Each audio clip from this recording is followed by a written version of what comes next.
Sorrel had flour in her hair, burn marks on her forearms, and absolutely no business being in the middle of the throne room.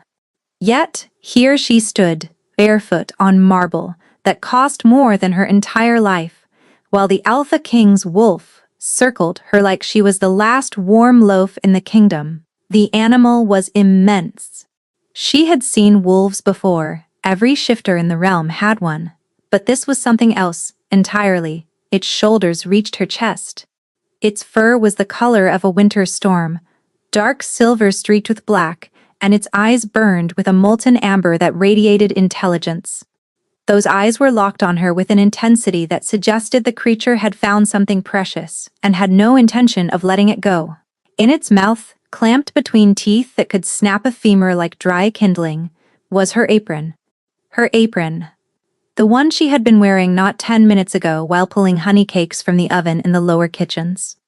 The one that had been tied securely around her waist, until a blur of silver fur had barreled through the kitchen door, knocked over a rack of cooling bread, sent 3 apprentices screaming into the pantry, and ripped the apron clean off her body with surgical precision. It had not touched her skin, not a scratch, not a graze, not a single claw mark, just the apron, torn free and claimed like a war trophy. She had chased it. Of course she had chased it. That was her only good apron, the one without the patched hole on the hip, the one Marin had stitched her initials into on her last birthday, and she could not afford another one on a baker's wages. She had not been thinking about the fact that it was a wolf, or whose wolf it might be, or that chasing it would lead her through the servants' corridor, up the back stairs, past 2 bewildered guards who were too stunned to stop her, and directly into the throne room during what appeared to be a formal Luna selection ceremony.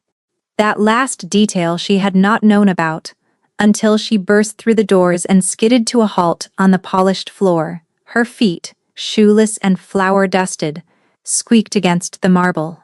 The sound was deafening in the hush. 40 faces turned toward her, nobles in silk and velvet, their expressions frozen between outrage and disbelief. Council members with ceremonial chains draped across their shoulders, mid-conversation and now mid-gape. 6 women in exquisite gowns standing in a perfect line before the raised platform, each one lovelier than the last, each one clearly a Luna candidate selected from the finest bloodlines in the realm. Their hair was styled, their posture immaculate, their gowns worth more than Sorrel would earn in a decade. And on the platform itself, rising slowly from a throne carved from black stone, the Alpha King, King Calder Ashgrove. She knew his face the way everyone in the realm knew it. The portrait hung in every guild hall and every temple, but the portrait was a pale imitation of the real thing. It captured none of the sheer physical force of him, the way the air in the room seemed to bend around his presence, like heat distortion above a forge. He was tall in the way, mountains were tall, broad across the shoulders, with a jaw cut sharp enough to draw blood. His dark hair was pushed back from his face, and his eyes, pale gray, almost silver, found her across the room with the precision of an arrow finding its target. Sorrel stopped breathing. Her lungs simply refused to cooperate. Every cell in her body screamed at her to run, to bow, to melt into the marble and cease to exist. The wolf, his wolf, padded over to her and sat at her feet. It dropped the apron on the ground in front of her like an offering, then looked up with an expression she would have called smug if a wolf's face were capable of smugness. The silence that followed was catastrophic. One of the Luna candidates, a tall woman with copper hair and cheekbones that could cut glass, let out a sound of pure indignation. A council member dropped his goblet. Wine spread across the marble like a slow, red stain.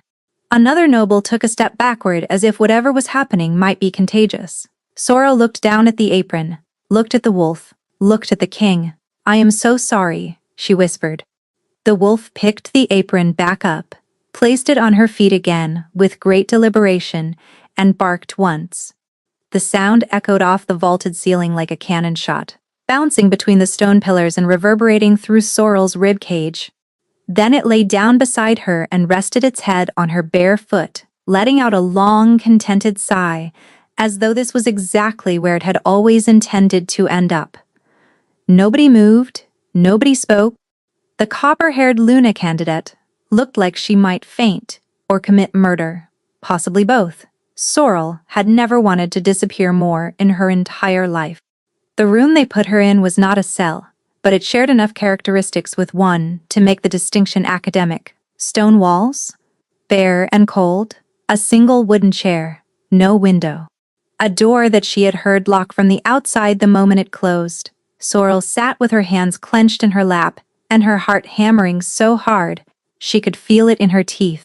The apron lay across her knees, slightly damp with wolf saliva and dusted with flour that was beginning to dry into a fine crust. She smoothed it flat with trembling fingers and tried to think clearly, which was difficult, given that her brain seemed to be producing nothing but a high-pitched whine of panic. She had been removed from the throne room with what she could only call aggressive politeness. 2 guards had flanked her, gripping her elbows with the careful firmness of men handling something potentially explosive, while a thin-faced steward had murmured apologies to the assembled court over the disruption.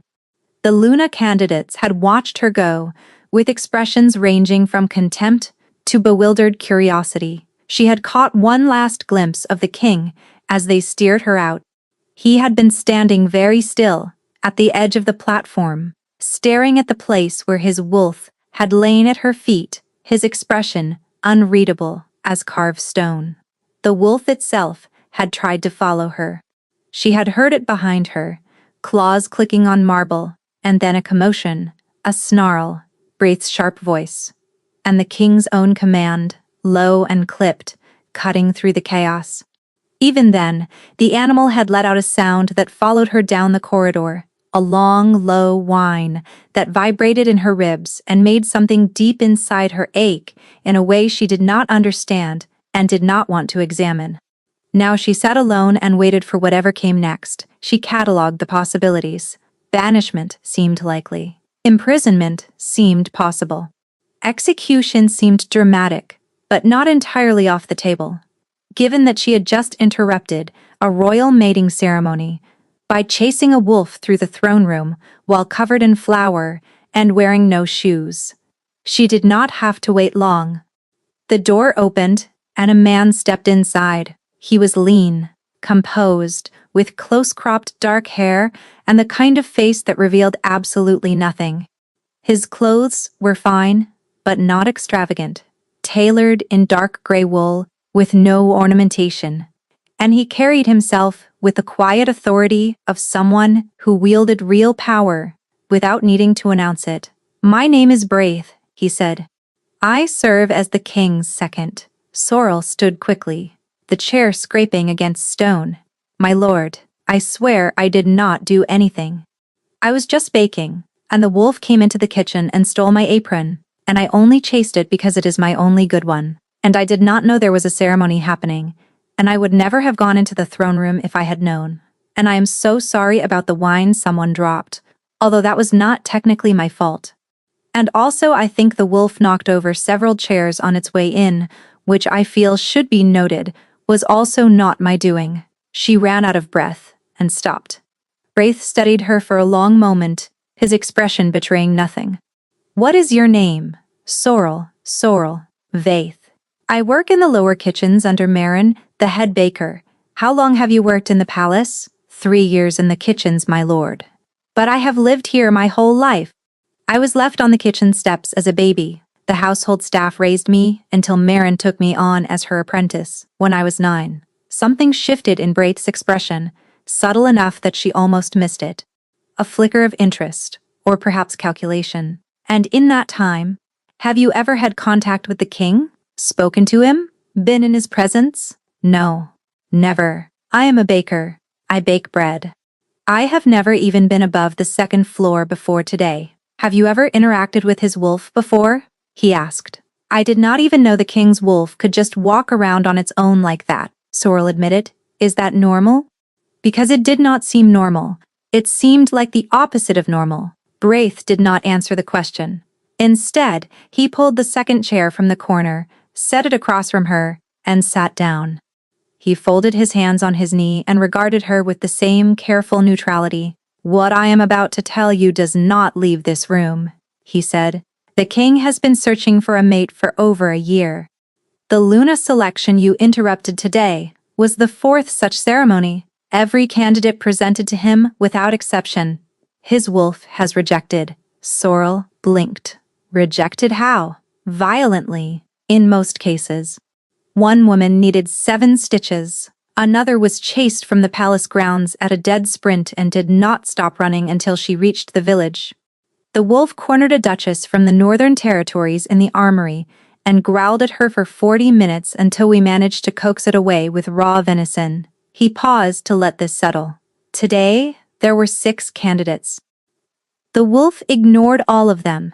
It left the throne room before the ceremony even began, disappeared into the lower levels of the palace, and came back with your apron in its mouth. Sorrel stared at him, and then it just sat down. "It brought you a gift," Braith said.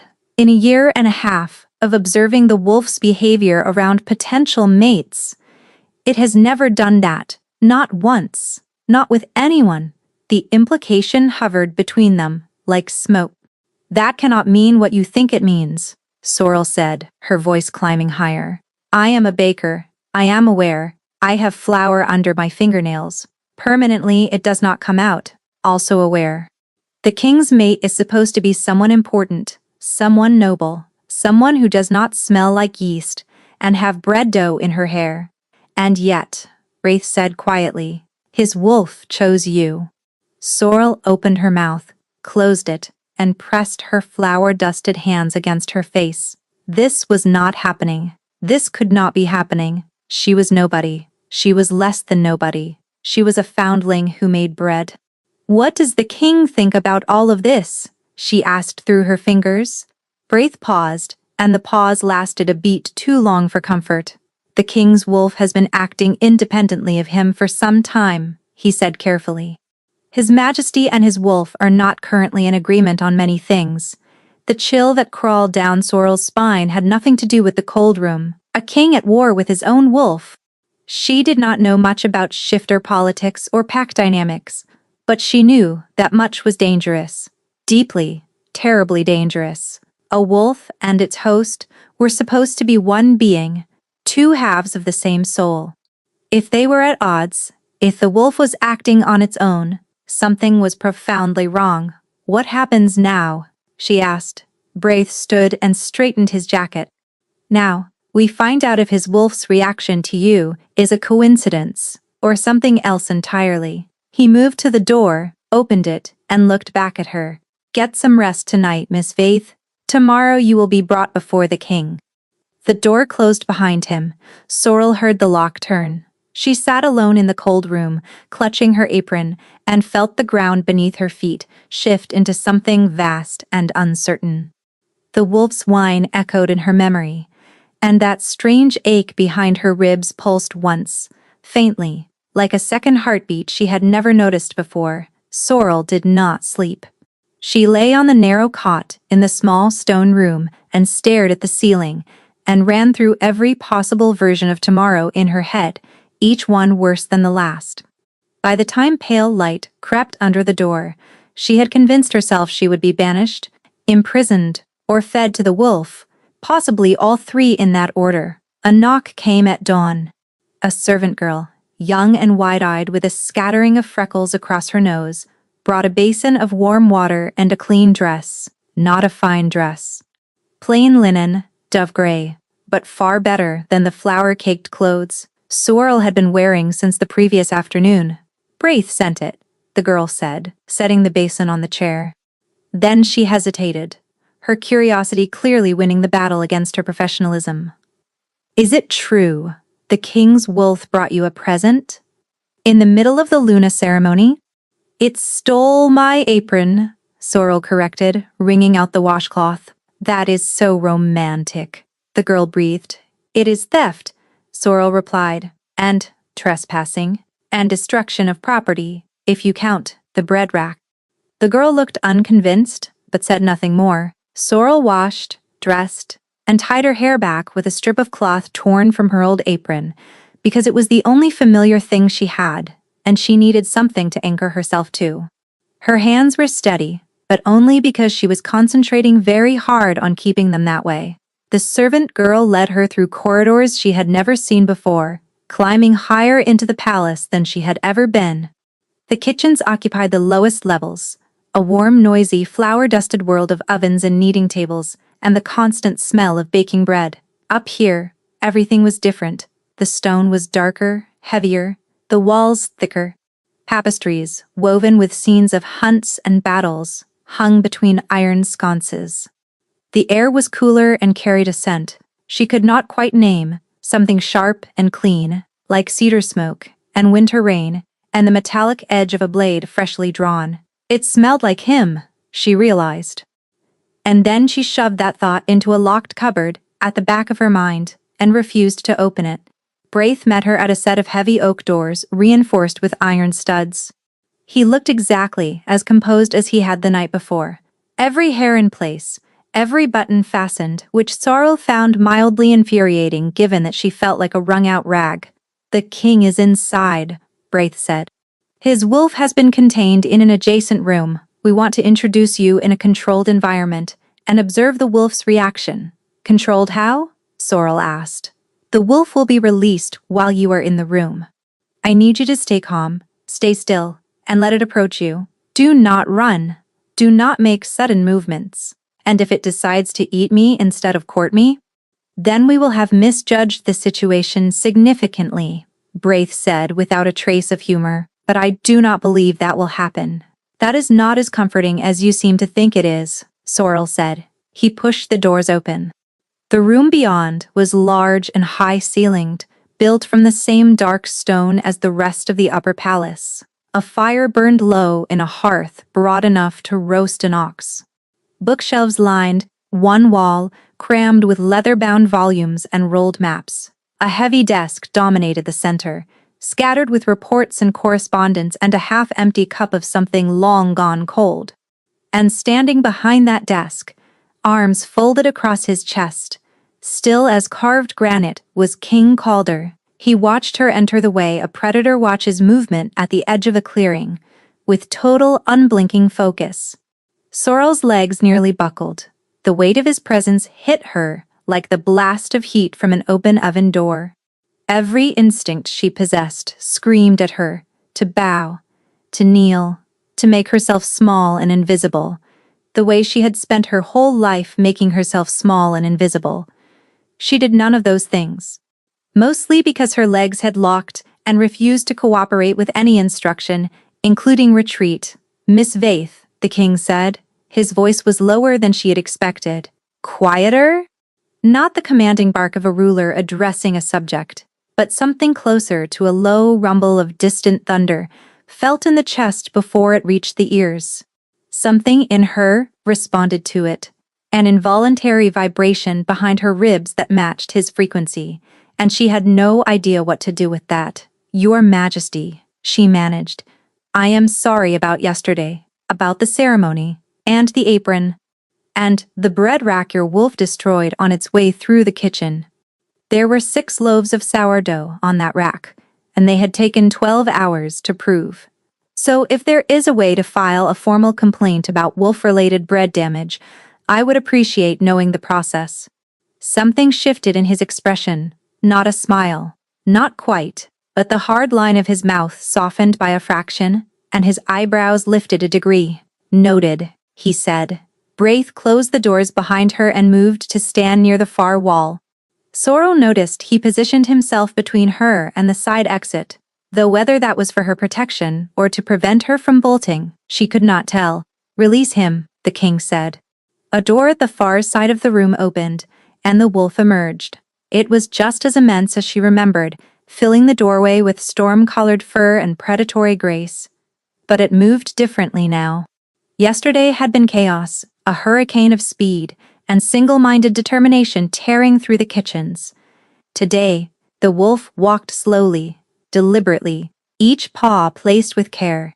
Its gaze, fixed on Sorrel with an intensity that made every hair on her arms stand upright.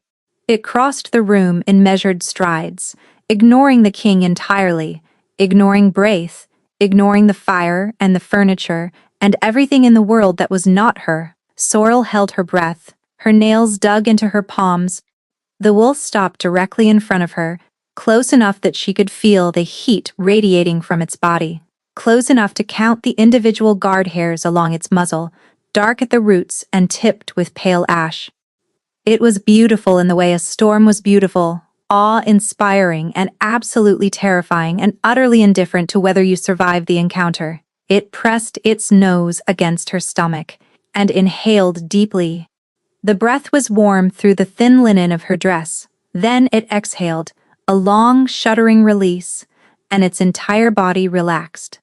The tension she had not even realized the animal was carrying simply dissolved, as though every muscle had unclenched at once. Its legs folded beneath it, and it sank to the floor at her feet, curling its body around her ankles like a cat settling before a hearth. A sound rolled from its chest, not a growl, not a purr, something between, a low, resonant hum that vibrated through the stone floor and up through the soles of her bare feet and settled somewhere behind her ribs like a key turning in a lock. Sorrel looked at the king. Calder had gone pale. He was gripping the edge of the desk with both hands, knuckles white, the tendons in his forearms standing out like cords. His jaw was clenched so tight, she could see the muscle jumping beneath his skin. His silver eyes were wide, and what she saw in them was not anger, not frustration, but something far more complicated. Something that looked like recognition and dread and a fear so old it had worn grooves into his expression. "It has never done that," Braith said from the wall, his composure cracking for the first time since she had met him. His voice was barely above a whisper. "Not with anyone, not once." The wolf sighed against her feet, utterly content, and closed its eyes. Sorrel stood frozen in the king's study, with a wolf the size of a small horse curled around her legs, looking at a king who appeared to be having some kind of internal crisis that she was not remotely equipped to manage, and thought very clearly that her life had just changed in a way she could not undo. "Well," she said into the silence, "because someone had to say something. At least it did not steal my apron this time." Nobody laughed. The fire crackled. The wolf thumped its tail once against the stone floor, and Sorrel could have sworn it was smiling. The arrangement, when it came, was not what Sorrel had expected. She had imagined something dramatic.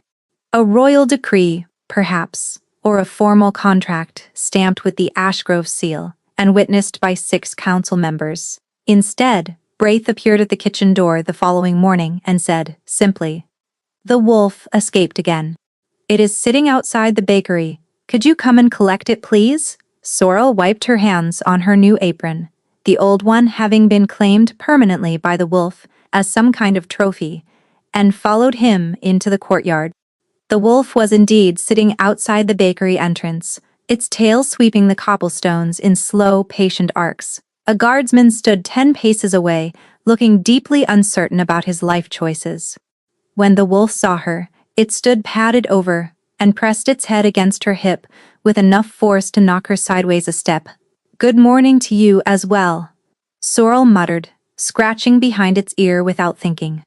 The wolf made a sound like a kettle sighing and leaned its full weight into her hand. She braced her feet and held firm, though just barely. This became the pattern.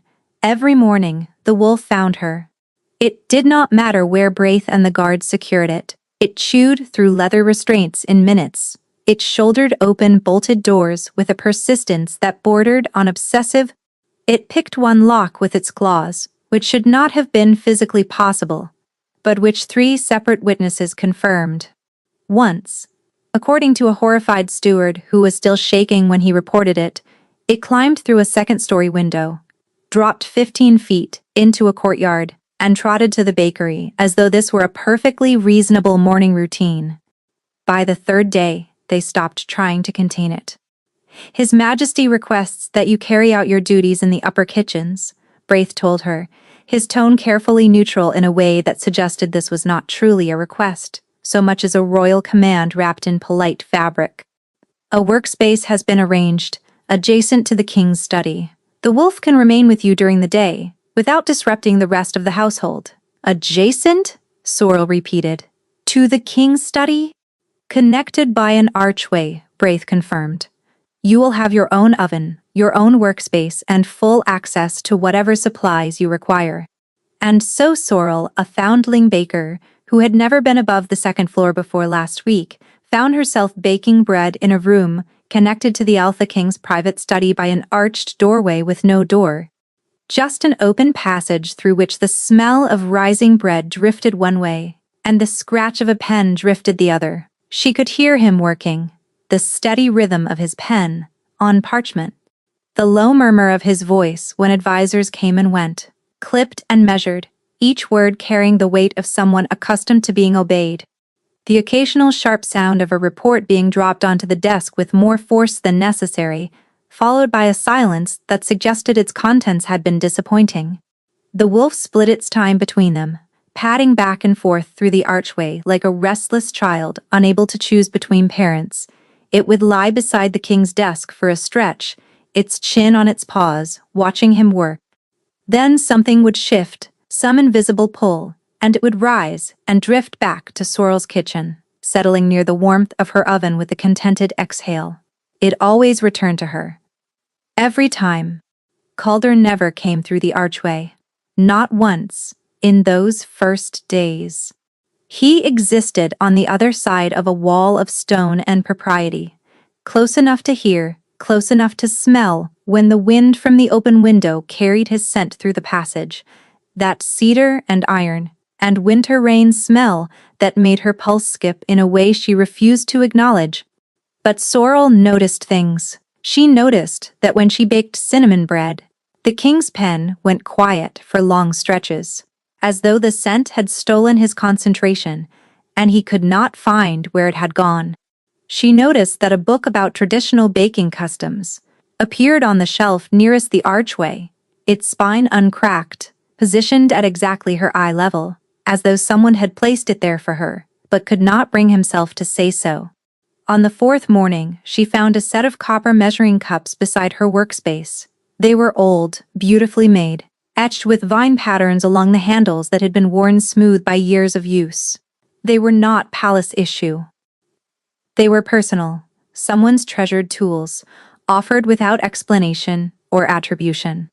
"Did you leave these for me?" she asked the wolf, knowing perfectly well it had no means of acquiring copper kitchenware or, for that matter, shopping. The wolf yawned so wide she could count every tooth, then dropped its head back onto its paws. From the study, she heard the faintest sound. It might have been a cleared throat. It might have been nothing at all. Sorrel hid her smile in her work and said nothing more about it. The quiet thaw happened in the spaces between their separate lives. Sorrel talked while she baked, the way she always had, narrating her process to no one in particular, because silence made the work feel lonely. She described the texture of the dough beneath her hands, the way good flour felt different from cheap flour, the precise moment when bread was ready to come out of the oven, and how she knew by the hollow sound it made when she tapped the bottom. She complained about the temperamental new oven, which ran hot on the left side and cool on the right. She told stories about Marin, the head baker who had taken her in at 9 years old and who believed with religious conviction that every problem in the world, from heartbreak to border disputes, could be solved with enough butter and enough patience. It never occurred to her that anyone was listening. She was talking to herself, or to the wolf, or to the bread, the way bakers did. Until one afternoon when she mentioned, offhandedly, that her sourdough starter had been left behind in the lower kitchens when she moved upstairs, and it was probably dead by now, and she mourned it because she had been cultivating that starter for 2 years, and it had been her best one. The next morning, a ceramic crock appeared beside her station. It was glazed, a deep blue, handsome, and sturdy. And inside was a perfect, bubbling sourdough starter, alive and active, and smelling exactly right. "This is at least 3 weeks old," Sorrel said aloud, examining it with the practiced eye of someone who had been tending starters since she was tall enough to reach the counter. Someone has been feeding this daily. Yes. The hydration ratio is perfect. The smell is clean. Silence from the study. It is exceptional, actually, she continued, lifting the crock and inhaling. Whoever made this has real skill. I am genuinely impressed. More silence, but of a different quality entirely, the kind of silence that was holding its breath. Dreath. Are you going to make me guess? Sorrel asked, directing the question at the archway. A long pause. Then, from the study, very quietly, the baking book had instructions. Sorrel pressed her lips together hard to keep from grinning. The king of the realm had read a baking book and made her a sourdough starter. She was going to treasure that information for the rest of her life. That evening, as Sorrel packed up her station and untied her apron, the king appeared in the archway for the first time. He leaned against the stone frame, arms crossed, filling the space with his shoulders in a way that made the passage seem half its actual width. He watched her wipe down the counter, his expression guarded, but present. "The starter," he said. "Is it truly adequate? I was uncertain about the flour ratio. It is the best starter anyone has ever given me," Sorrel replied, not looking up. "Thank you, Your Majesty." A pause that stretched like pulled dough. "Calder," he said. Sorrel's hands went still on the counter. She looked up slowly. "When we are here," he continued, his voice carefully neutral, each word chosen with the precision of a man navigating unfamiliar terrain. "In this space, Calder is sufficient." She held his gaze. The firelight from her oven played across his features, softening the sharp angles, catching the silver in his eyes and turning it warm. For just a moment, the mask slipped. Beneath the control, beneath the authority, beneath the weight of the crown and the war and whatever was tearing him and his wolf apart, she saw something unguarded, something uncertain, something that looked achingly, unmistakably. "Calder," she said, testing the shape of it in her mouth. It felt important. It felt like a door opening. His wolf, sprawled by the oven in a patch of residual warmth, thumped its tail twice against the stone floor. And Calder almost smiled. Sorrel learned the king's rhythms, the way she learned the rhythms of bread. Slowly, through repetition, through close attention to the subtle signs that told her when things were rising well and when they were about to collapse. He worked too much. That was the first thing. The candles in his study burned past midnight every night, and when she arrived in the early morning to light her ovens, the previous day's candles had melted into flat, waxy graves on the desk, their wicks drowned in pools of hardened tallow. He ate only when reminded, and sometimes not even then. Braith brought trays that sat untouched for hours, the food going cold and stale, until Sorrel started leaving fresh rolls on the corner of his desk without comment. They always disappeared. She never saw him eat them. They simply ceased to exist, as though the king could accept kindness only when no one was watching. He was careful around her, deliberate in his distance, precise in his courtesy, as though he had drawn a line on the floor between them and was determined never to cross it.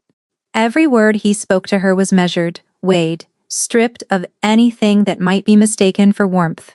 But the wolf crossed that line constantly, and through the wolf, Sorrel felt things she could not explain and could not ignore. A warmth that bloomed in her chest when she was near him. A low, tugging ache that settled in her bones when she walked away at the end of the day. A prickling awareness of his presence that hummed beneath her skin like a second pulse. Always there, always pulling. She told herself it was the wolf's influence. Proximity. Nothing more. A side effect of whatever strange bond the animal had decided existed between them. She was not developing feelings for the king. That would be absurd. She was a baker. Bakers did not have feelings for kings. They had feelings about flour quality and oven temperatures, and whether the sourdough had risen properly. She almost believed it. Then came the evening, everything fractured. Sorrel had stayed late, experimenting with a cardamom and orange peel recipe that Marin had given her years ago, but that she had never perfected. The kitchen smelled of warm spice and citrus, and the wolf dozed by the oven, twitching occasionally in its sleep. The study beyond the archway had gone quiet. She assumed Calder had retired, though she had not heard him leave. Then a crash echoed from the study, not the sound of something dropped, not a book falling or a cup knocked from a desk. The sound of something breaking apart from the inside. She ran through the archway and stopped dead.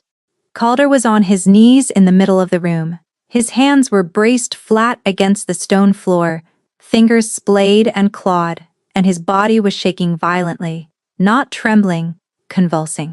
His spine arched at an angle that looked wrong, inhuman, and a sound was tearing from his throat that made every hair on her body stand on end. It was low and guttural and agonized, caught somewhere between a human groan and a wolf's snarl, as though two voices were fighting for the same mouth. His wolf stood on the far side of the room, fully manifested, and Sorrel's blood went cold, because the wolf should not have been there. Not like that. Not as a separate, physical creature while he was still in human form. A shifter's wolf and human body were one being. They did not exist independently. They could not exist independently, not without something going catastrophically wrong. "Calder!" she gasped, dropping to her knees beside him. His head snapped toward her. His eyes were wrong. The left one was silver, human and wild with pain. The right burned amber, lupin, and unfocused, as though the wolf were looking out from behind his face. Human and beast were fighting for the same body, and the battle was tearing him apart. His hand shot out and gripped her wrist. Not to hurt her, but to anchor himself, to hold on to something solid, while the ground beneath him gave way. The bones of his fingers shifted beneath the skin, caught between two forms, and the pain radiating through his grip was so intense she nearly cried out. "Get out!" he forced through clenched teeth. "Sorrel, get out! Now! I am not leaving you like this. You do not understand what is happening." His voice cracked, splitting between registers, half his own and half something deeper. "I cannot hold it. The wolf is pulling free, and if it separates completely while you are here, I do not know what it will do. What I will do, I cannot promise you will be safe." The wolf took a step toward them from across the room. Its gaze was fixed entirely on Sorrel, the gold in its eyes blazing, and what she saw in those eyes made her breath catch hunger, but not for food. Possession. A desperate, consuming need that had nothing to do with the man kneeling beside her and everything to do with claiming her as its own. The wolf did not want to hurt her. It wanted to have her. And it was willing to rip itself free of its own host to get closer. "It wants you." Calder ground out, sweat beading along his jaw. "It has been getting worse. Every day you are near me, the wolf pulls further from me because it wants to be closer to you, and it is tearing me apart to get there." Sorrel's world tilted on its axis. The wolf was not bonding with her as part of him. It was abandoning him to do it. Every moment she spent in this room, every bread roll she left on his desk, every quiet evening, with the wolf at her feet, she had been unknowingly pulling his soul in half. The splitting eased. Slowly, terribly, Calder's bones settled back into place. His breathing came in ragged, broken gasps, and sweat dripped from his jaw onto the stone floor. The wolf across the room shimmered once, twice, its form flickering like a candle in wind, then dissolved, pulling back inside him with a reluctance that Sorrel felt like a physical tug against her own ribs. Calder slumped forward until his forehead nearly touched the ground. For a long moment, the only sound was his breathing, harsh and uneven, and the distant crackle of the fire. "How long?" Sorrel whispered, her hand still caught in his weakening grip. "How long has this been happening?" He did not answer for a long time. When he finally spoke, his voice was hollowed out, scraped clean of everything except exhaustion. "Since the mountain campaign," he said. "It started as restlessness, a disagreement I could feel beneath my skin, as though the wolf and I no longer saw the world the same way. Then it began manifesting without my permission. Brief flashes at first, a paw where my hand should be, gold in my eyes when I looked in the mirror. Then, Longer separations. The healers have no explanation. The wolf is rejecting me as its host, and I cannot stop it. Sorrel felt the words land like stones dropped into still water, each one sending ripples outward. Can it survive without you? She asked, already dreading the answer. No, Calder said, and neither can I without it. When the separation becomes permanent, we both die. The fire crackled. Inside him, the wolf pulsed, once through whatever thread connected the three of them. And what Sorrel felt was not anger or possession, but anguish, raw and bottomless and inconsolable. That is why the Luna selections, she whispered, the pieces falling into place with sickening clarity. You were not looking for a mate. You were looking for someone the wolf would accept, someone who could keep it tethered to you. An anchor? Calder lifted his head, the look on his face, stripped bare of every defense. Every wall, every carefully maintained mask of authority, confirmed everything. And it chose a baker, Sorrel said, her voice cracking on the last word. I am sorry, he said. The words came out stripped bare of everything except exhaustion and shame. You should never have been pulled into this. You should not have seen that, and you should not be part of this. He withdrew his hand from hers and stood unsteady, gripping the edge of the overturned desk for balance. When he spoke again, his voice had gone cold and controlled, the king reassembling himself from the wreckage of the man. This arrangement is over, he said, not looking at her. You will return to the lower kitchens tomorrow morning. I will not use you as a leash for my own wolf. I will not put you in danger because my body is failing. Calder, you cannot make that decision alone, not when it affects both of us. I am the king, he said, and the words were a wall, high and thick and final. I can, and I have. Braith will escort you out. Sorrel stood there, flour on her hands, cardamom under her nails, her heart hammering against her ribs, and watched the walls rebuild themselves behind his eyes. She wanted to argue, wanted to grab him by the shoulders and shake him until the stubbornness fell out. Wanted to scream that sending her away would fix nothing, that the wolf would come for her again, that she could feel something between them that was real and important and terrifying and worth fighting for. But his back was turned, and his shoulders were rigid, and the dismissal was absolute. She left without another word in the corridor. Alone, Sorrel pressed her back against the cold stone wall and wrapped her arms around herself. Her wrist still burned where he had gripped it. Her chest ached with something vast and nameless, that she refused, absolutely refused, to call heartbreak. He was dying.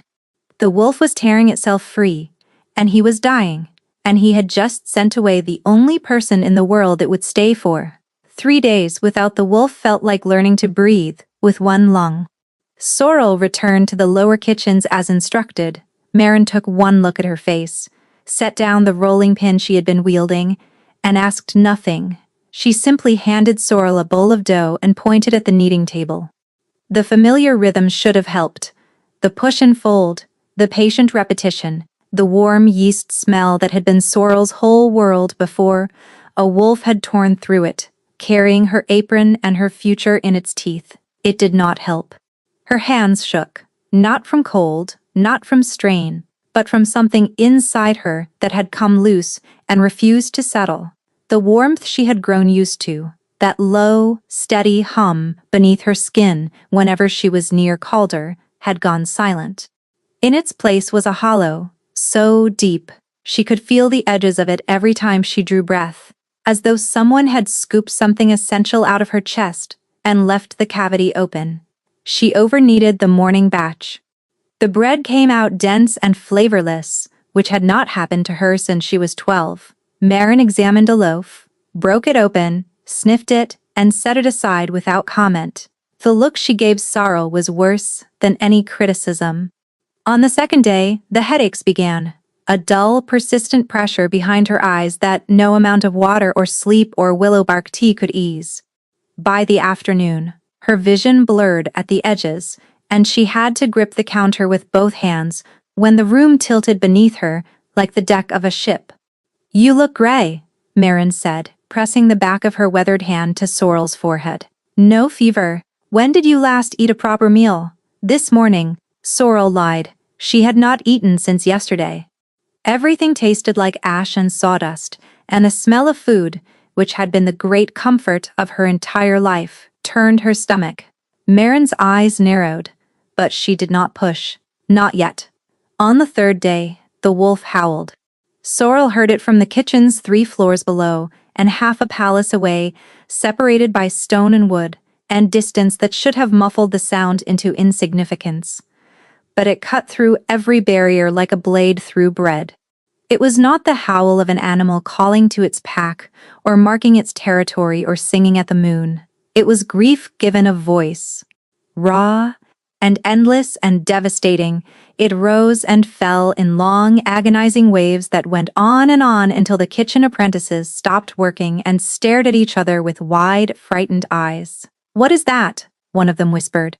Sorrel gripped the edge of the kneading table and squeezed her eyes shut. Through whatever invisible thread connected her to the wolf, to him the animal's anguish poured through the thread between them.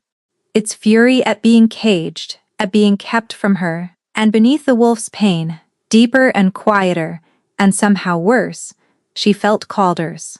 The sensation of being ripped apart from the inside, of holding himself together through sheer will while the seams split one by one. She bit down on her lip until she tasted copper. She did not cry. She did not run to him. Both cost her more than she would ever admit. By the 4th day, she could barely stand. Marin found her sitting on the kitchen floor at dawn, her back against the warm stone base of the oven, her arms wrapped around her knees, her face buried in the crook of her elbow. She had not slept, could not sleep. Every time she closed her eyes, she felt the bond stretching thinner between them, fraying at the edges like a rope pulled past its breaking point, and the terror of that fraying kept her awake, and staring, and slowly falling apart. "Child," Marin said. The old baker lowered herself to the floor beside Sorrel, with the careful deliberation of a woman whose knees had strong opinions about sitting on stone.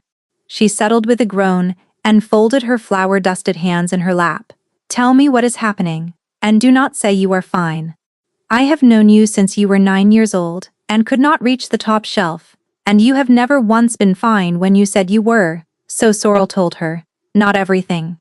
Not about the king's wolf tearing itself free, or the horrifying moment of the splitting, when his bones had shifted beneath her hand and his eyes had divided between human and beast. But enough.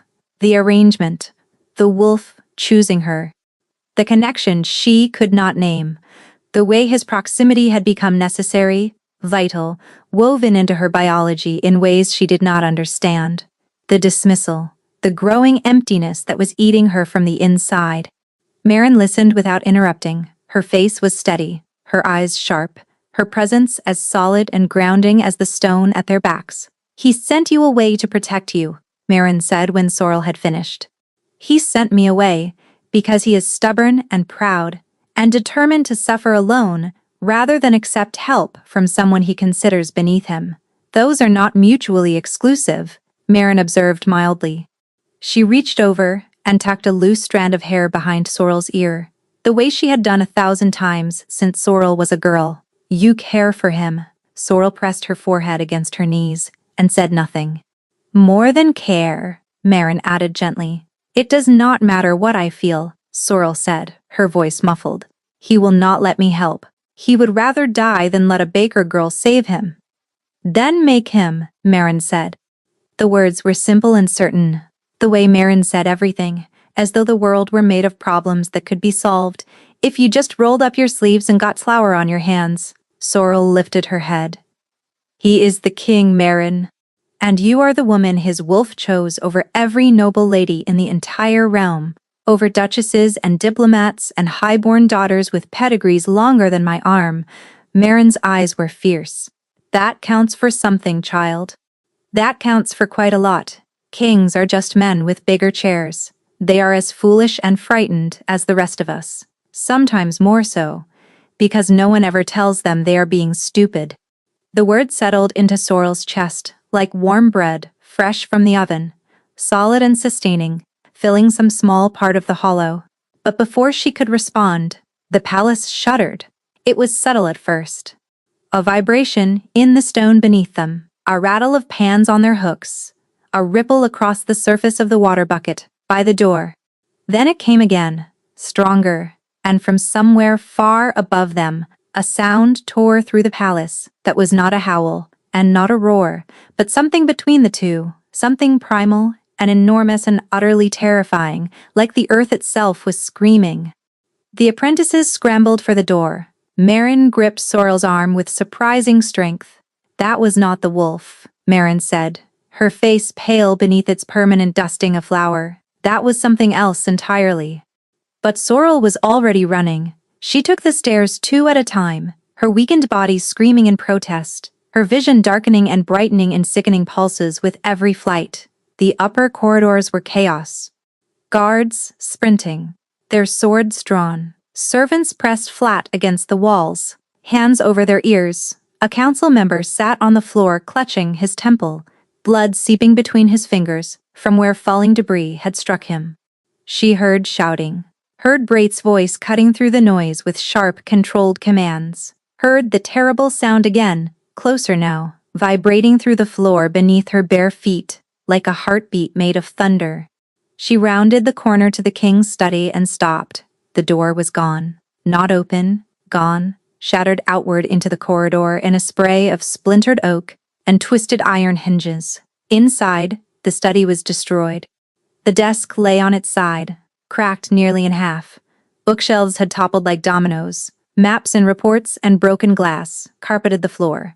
Her oven, visible through the archway, had a crack running through its front panel. And in the center of it all stood the wolf. But it was wrong. Larger than she had ever seen it, its storm-colored fur bristling upward along its spine, its body wreathed in a faint shimmer of heat that warped the air around it. Its eyes were wild and unfocused, the gold in them fractured, rolling in their sockets, and it swung its head from side to side, a low, continuous growl pouring from its throat like the sound of grinding stone. Beside it, crumpled against the overturned desk, was Calder. He was conscious, barely. One hand was outstretched toward the wolf that had ripped itself halfway free of him, fingers grasping at empty air. His face was the color of old ash. His face was drawn tight with pain, dark veins visible at his temples, and his body flickered at the edges, shifting between forms in agonizing, involuntary pulses that made Sorrel's stomach lurch. "Stay back," Braith commanded from behind her. His voice was steady, but she could hear the fracture beneath it. Sorrel ignored him. She stepped through the ruined doorway, her bare feet crunching on broken glass that she did not feel because nothing in the world mattered except reaching him. The wolf's head snapped toward her. For one terrible suspended heartbeat, she thought it would charge. Then it caught her scent. The growling stopped, cut off mid-rumble, as though someone had closed a valve. The bristling fur flattened against its body. Palled, unfocused amber of its eyes, sharpened, cleared, and fixed on her, with the same overwhelming, single-minded intensity she had first seen in the throne room. A lifetime and a world ago, it knew her. It had always known her. Sorrel walked forward. Every step felt like walking into a furnace, the heat of the wolf's fractured energy pressing against her skin. She knelt beside Calder on the glass-strewn floor and took his hand in both of hers. "You absolute fool," she whispered, her voice breaking. His fingers closed around hers, weak and desperate, clinging to her the way a drowning man clings to wreckage. The wolf lowered itself to the ground, pressing its body against both of them, and let out a sound that was neither howl nor growl, but something she had never heard before. A whimper, soft and broken and pleading. The sound of a creature, begging for the one thing it needed to survive. The flickering stopped, Calder's body steadied. His breathing, ragged and shallow and wrong, began to even out, each exhale coming a little deeper, a little calmer. Braith stood in the ruined doorway, his careful composure finally shattered, and stared at them. 3 days, Sorrel said to him, tears streaming down her face, her hand locked in Calder's grip, her knees cut from the glass she was kneeling on and did not care about. He lasted 3 days. So did I. This arrangement is not over. It was never over, and if anyone tries to separate us again, I will make this wolf's tantrum look like a tea party. Nobody argued with her. Nobody dared. They moved him to his chambers. It took Braith, 2 guards, and Sorrel refusing to release his hand to get him there. The wolf had retreated back inside him after the crisis, but the damage was visible in every line of his body. His skin was ashen, dark hollows carved beneath his eyes so deep they looked like bruises, and every few minutes his body shuddered with aftershocks, small involuntary shifts that rippled beneath his skin like stones dropped into still water. Sorrel sat beside the bed and did not leave.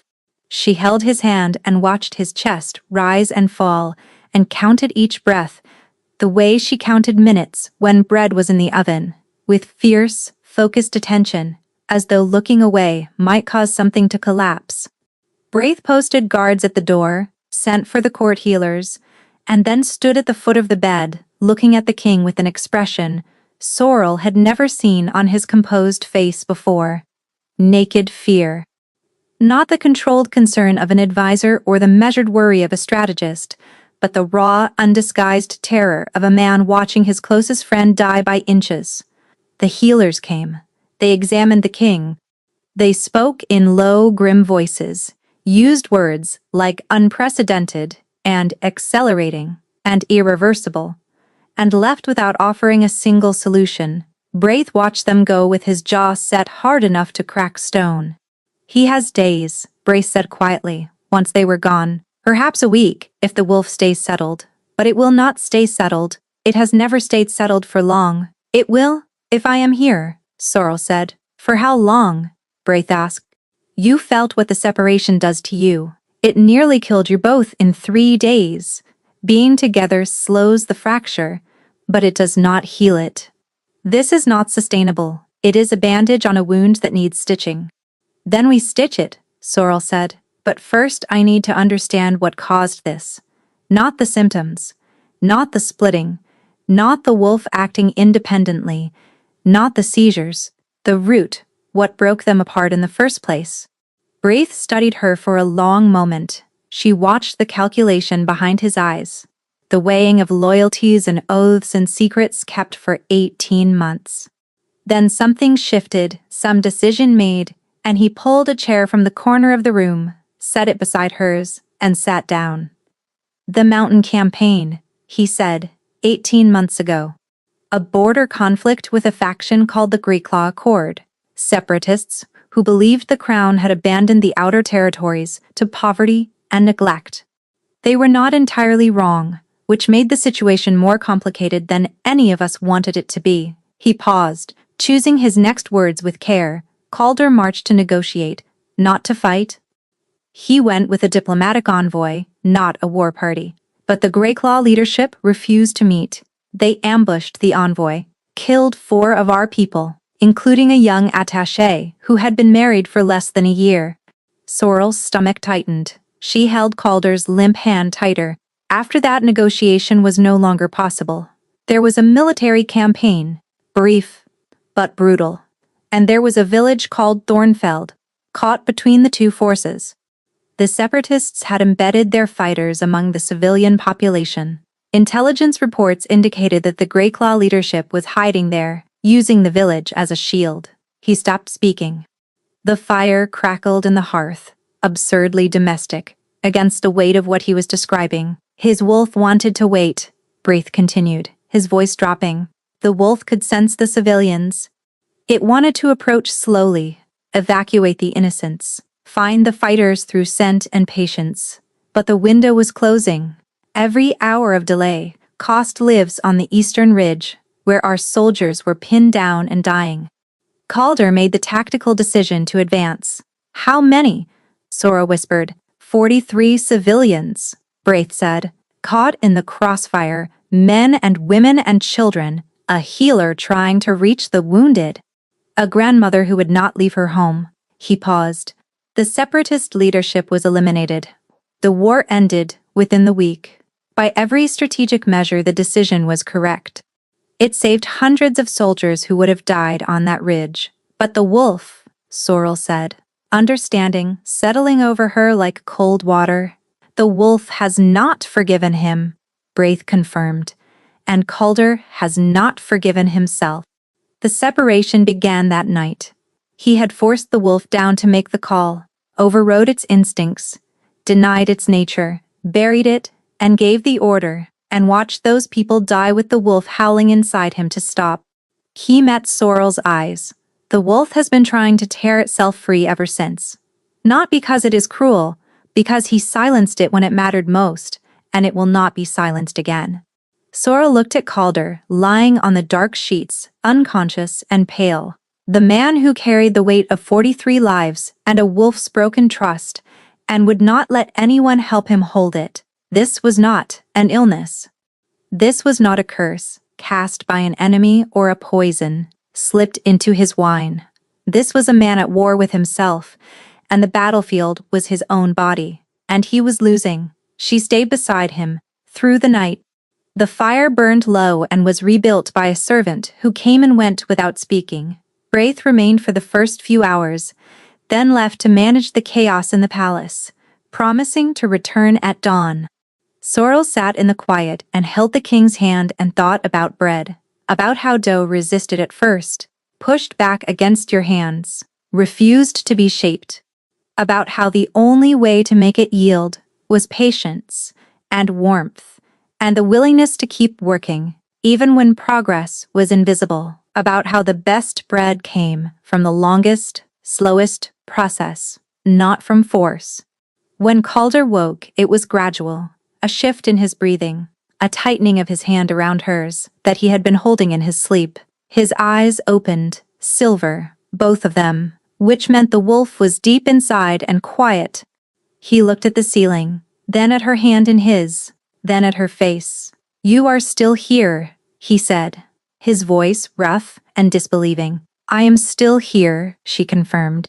He looked at the flower, still caught in the creases of her knuckles, at the small cut on her palm from the glass she had knelt on, at the circles beneath her eyes that mirrored his own. Something in his expression crumbled, the way a wall crumbles when the mortar has been weakened too long. "I killed them," he said. 43 people. I felt my wolf screaming at me to stop, begging me to wait, and I buried it so deep I could not hear it anymore. And I gave the order. And now, it is leaving me, and I deserve it. I deserve every moment of this. "You made an impossible decision in an impossible situation," Sorrel said steadily. "I made the wrong one. Maybe you did, or maybe there was no right one. Maybe that is the truth. Nobody wants to say that sometimes there is no good choice, only less terrible ones, and someone has to make the call, and it happened to be you." She leaned forward. "But punishing yourself by letting the wolf rip you apart does not bring those 43 people back. It does not undo Thornfeld. It does not fix anything. It just adds one more body to the count. And it happens to be the body I am trying to save." He flinched. She had not meant to be cruel, but she would not pad the truth with soft words. Not now. Not when the truth was the only thing sharp enough to cut through 18 months of fortified guilt. "You locked your wolf away because you were afraid of what it wanted," she continued. "You were afraid that its mercy was weakness. That listening to it, waiting, showing patience, would cost more lives than the alternative. But its mercy was not weakness, Calder. It was the part of you that remembers you are more than a king making calculations, more than a strategist weighing numbers on a field. And you abandoned it. You betrayed the half of yourself that wanted to do the right thing.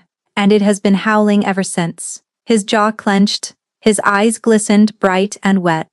"I know something about being abandoned," Sorrel said, her voice dropping to something raw and unguarded that she had never let anyone hear before. "I was left on the kitchen steps of this palace when I was 3 days old, wrapped in a flour sack, no name pinned to my clothes, no note, no explanation, just a baby on a doorstep, thrown away before she was a week old, Her eyes held his without wavering.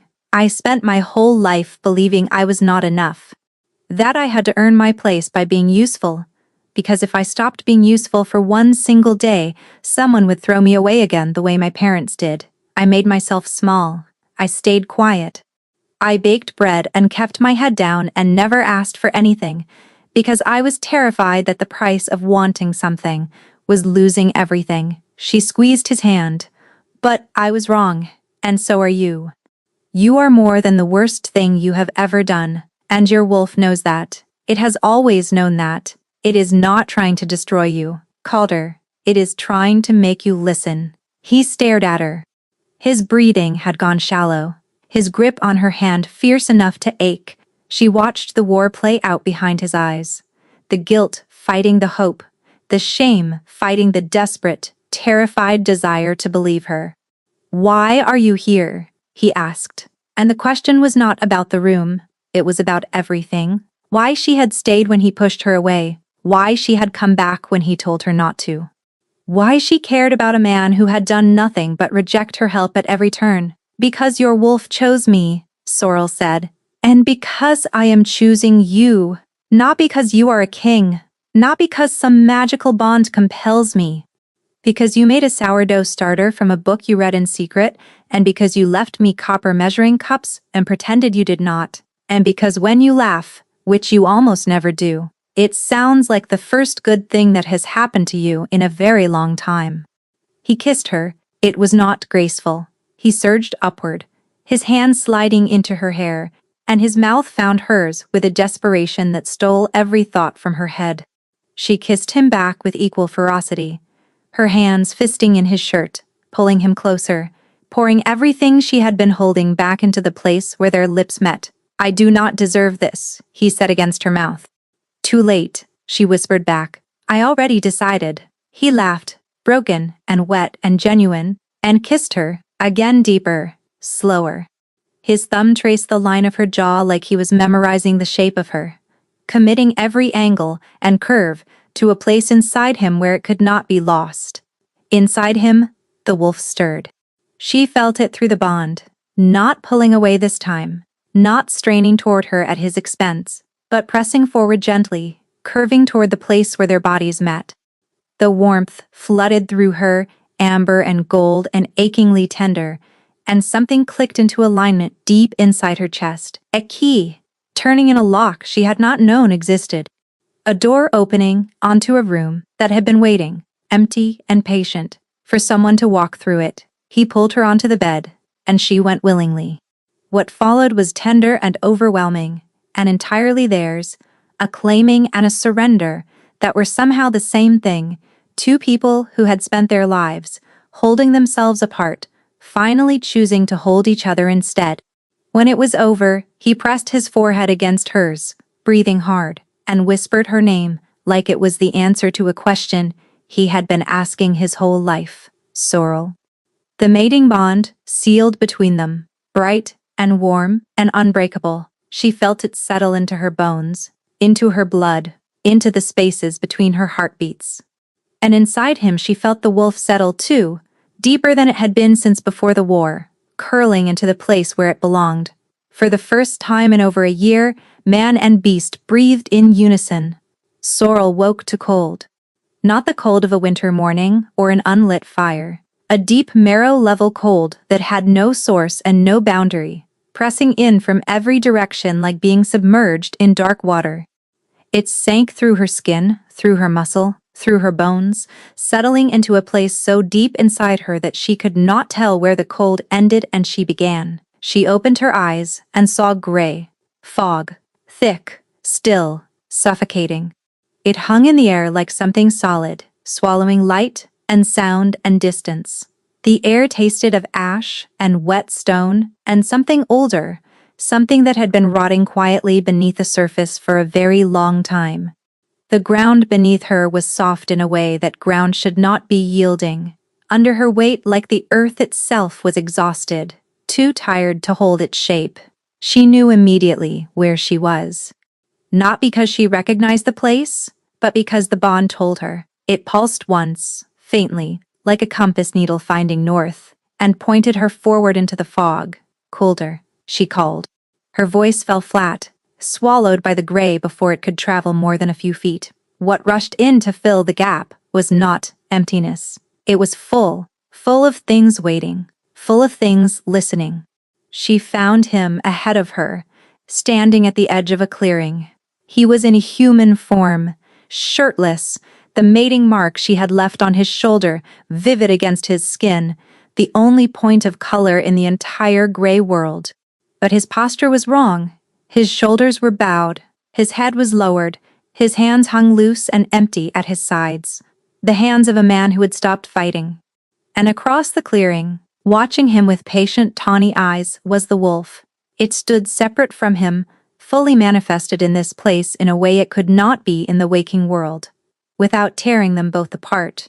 It was vast here, larger than she had ever seen it, its storm-colored fur rippling with a light that had no source. It stood at the far edge of the clearing like a sentinel, patient and grieving, and it did not move. Between them lay the dead. Not ghosts, exactly, not spirits or apparitions, impressions, echoes. 43 figures standing in the fog, their forms translucent, their faces turned toward Calder, with expressions that shifted like candlelight, accusation, sorrow, confusion, and beneath it all, almost invisible, something that might have been forgiveness, if only someone would ask for it. Sorrel's heart clenched so hard she gasped. "This is where you go," she breathed, stepping up beside him. "Every time the wolf separates, every time it pulls free, this is where it brings you." "It does not bring me," Calder said. His voice was hollow, scraped clean. "I bring myself. The wolf just follows to make sure I do not forget." She looked across the clearing at the wolf. Its amber eyes met hers, and in them she saw, not anger, not judgment, not the possessive hunger she had seen in the waking world. What she found was anguish. The wolf was not punishing him. It was grieving with him. It had been trying, month after month, to make him face this, to feel it fully, to process the horror and the guilt so they could carry it forward together, and every time he had buried it instead. Locked the wolf down, forced the grief away, refused to mourn, and the wolf, denied its right to grieve alongside the man it shared a soul with, had begun to pull itself free in the only protest it had left. "You think it hates you," Sorrel said. "For what you did at Thornfeld, it should," Calder replied, his voice barely audible. "Look at it," she said, gripping his arm, turning him. "Calder, look at your wolf. Really look." He raised his eyes across the clearing. The wolf took a step forward, then another. Its paws were silent on the yielding ground. It moved slowly, carefully, the way you approach someone who is hurting, and it stopped at the edge of the dead and sat, its tail curling around its feet. And it waited. "It does not hate you," Sorrel said, tears burning in her eyes, her voice thick. "It has never hated you. Not for one single moment. It has been waiting for you to grieve with it. You locked it away because you were afraid of what you would feel if you let it back in. You were afraid that the grief would destroy you. So you walled it off, and walled the wolf off with it, and it has been howling at that wall ever since." Calder's face twisted. A muscle jumped in his jaw. His eyes were overbright. "If I let it in," he said. "Every life, every face, the healer who was trying to reach the wounded, the grandmother who would not leave her house, the girl who," his voice broke, "the girl with the dark braids." She was standing in the street when the line advanced. She was holding her mother's hand. "Yes," Sorrel said, "you will feel all of it, and it will be the worst thing you have ever felt, and you will survive it, because I am here, and the wolf is here, and we are not going to let you drown." She took his hand and placed it over her heart, pressing his palm flat against her chest so he could feel the steady beat beneath his fingers. "Feel me," she said. "I am right here. I am not leaving. Not now. Not ever." The wolf watched. The fog pressed in from all sides. Calder took one step forward, then another. He walked into the clearing, among the echoes, and Sorrel walked beside him, her hand in his. The figures parted around them like water around stone. Some reached for him as he passed. He did not flinch away, he let them.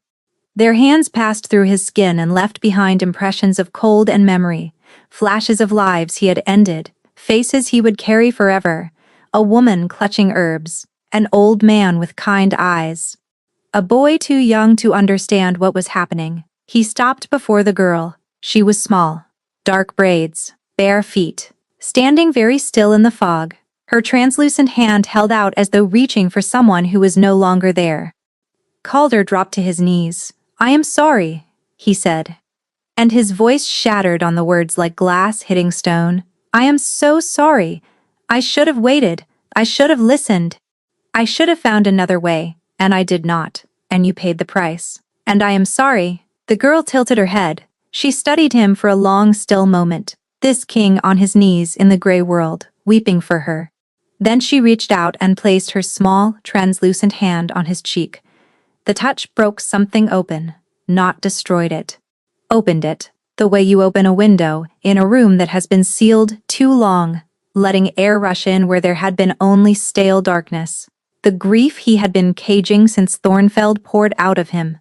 Great heaving sobs that shook his entire body, that bent him forward until his forehead touched the soft, yielding ground. He wept for the dead, for Thornfeld, for the soldiers on both sides who had followed orders into the worst of it, for the wolf he had silenced and the man he had been before the war, and the 18 months he had wasted trying to hold himself together instead of letting himself fall apart. Sorrel held him. She knelt beside him in the wrong ground and wrapped her arms around his shaking body and let him break. She did not try to stop it or fix it or tell him it would be all right. She just held on, the way Marin had held her when she was 9 years old, and crying about parents who had thrown her away, and she let the storm run its course. The wolf moved. It crossed the clearing in 3 long strides, and pressed its forehead against Calder's back. The contact sent a shock through the bond that Sorrel felt in her teeth. The wall between man and beast, the wall he had built during the mountain campaign, when he silenced his wolf and chose strategy over mercy, dissolved, not shattered, dissolved, like salt in warm water, simply ceasing to exist. It was not a reunification, it was a reconciliation. 2 halves of the same soul, wounded and grieving and furious and lost, finally turning toward each other and choosing to carry the weight together. The dead began to fade. One by one, they dissolved into the thinning fog, their expressions shifting from sorrow to something softer, something like release, something like peace. The woman with the herbs closed her eyes and breathed out and was gone. The old man nodded once and disappeared. The boy smiled, quick and shy, and vanished into gray. The girl with the dark braids looked at Calder one last time. Her translucent hand lingered on his cheek. Then she smiled, small and fleeting, and impossibly kind. And she was gone. The fog thinned, the cold retreated. The ground beneath them grew solid again, real and firm, and present. Not violently, not with the terrible tearing she had witnessed in the study, but gently, like water returning to a riverbed after a long drought. She felt the bond between the 3 of them flare bright and warm and whole. 3 threads woven into one, inseparable, complete. Calder lifted his head. His eyes were silver. Both of them. Clear and steady and more present than she had ever seen them, as though a film had been lifted and he was seeing the world, seeing her, for the first time. "There you are," Sorrel whispered, cupping his face in her flower-dusted hands. He covered her hands with his own and pressed his lips to her palm, and she felt his gratitude through the bond, like sunlight breaking through cloud. They woke tangled together in his bed, in the warm amber light of a fire that had burned low. His arms were around her, his face was buried in her hair. His body was relaxed and whole, and at rest in a way it had not been since before the mountain campaign. Inside him, the wolf stirred, not pulling away, not straining, just settling deeper, curling into the place where it belonged, and letting out a long, contented breath. Sorrel closed her eyes and let the warmth take her. The wolf still stole things. Not out of anguish or desperation or a fractured bond screaming for connection, out of what Sorrel had come to recognize as sheer personality. It took socks from the laundry and deposited them on her pillow in a neat pile. It dragged a velvet cushion from the council chamber and installed it beside her oven, creating itself a permanent nest that no one dared remove. It developed a particular fondness for the kitchen boy's hat and stole it so many times that Braith eventually requisitioned 3 replacements.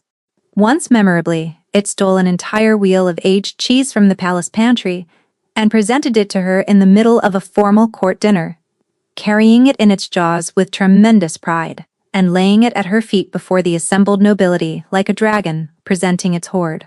"Your wolf has no dignity," Braith observed on that occasion, his mouth twitching. "None whatsoever," Calder agreed, but his hand rested on the wolf's head with an ease and affection that still made Sorrel's chest glow, because there had been a time, not so long ago, when he could not touch the wolf without pain, and now they moved together like 2 currents of the same river. Healing was not a straight line. Some nights, Calder woke, gasping, the echoes of Thornfeld still clinging to his skin like fog. On those nights, Sorrel held him, and the wolf pressed close, and together they breathed through it until the memories loosened their grip. He did not try to bury it anymore. He let the grief come, and he let it pass, and each time it passed, a little easier than the time before. He spoke about the dead now, not easily, not without pain, but openly, with the quiet courage of a man who had learned that silence was more dangerous than sorrow. He had commissioned a memorial in Thornfeld, a stone arch inscribed with every name. He visited it himself, every season, and laid wildflowers at the base. The court's reaction to their mating had been predictably scandalized. A baker, a foundling with no bloodline, no family name, no land, no title. A woman with flour permanently embedded in her fingerprints and bread dough under her nails. The whispers had followed Sorrel through every corridor for weeks, sharp and relentless as winter drafts. But Calder had stood before the assembled nobility with Sorrel's hand in his and said very calmly that anyone with objections was welcome to take them up with his wolf, at which point the enormous silver beast had risen to its feet, yawned with theatrical slowness, displayed every single one of its considerable teeth, and fixed the room with a long, two-ton blinking stare that suggested it remembered exactly where the armory was, and exactly how long it had growled at that duchess. The objections had died a swift and unanimous death. Now, on a morning like any other, Sorrel woke slowly in the king's bed. Pale gold light filtered through the curtains. Calder slept beside her, his breathing deep and steady, one arm draped over her waist, his face peaceful in a way that still moved her, every time, because she had seen what he looked like without peace, and she would never take this for granted. At the foot of the bed, the wolf dozed in a patch of sunlight, sprawled across the covers, with the boneless abandon of a creature entirely at home. Its head rested on her flour-dusted apron, the same one it had stolen, that first day, torn from her waist, and carried through the palace like a flag of conquest. She had never managed to get it back. She had stopped trying. Sorrel pressed closer to Calder's warmth, felt the wolf's tail thump once in sleepy contentment, and closed her eyes. They slept.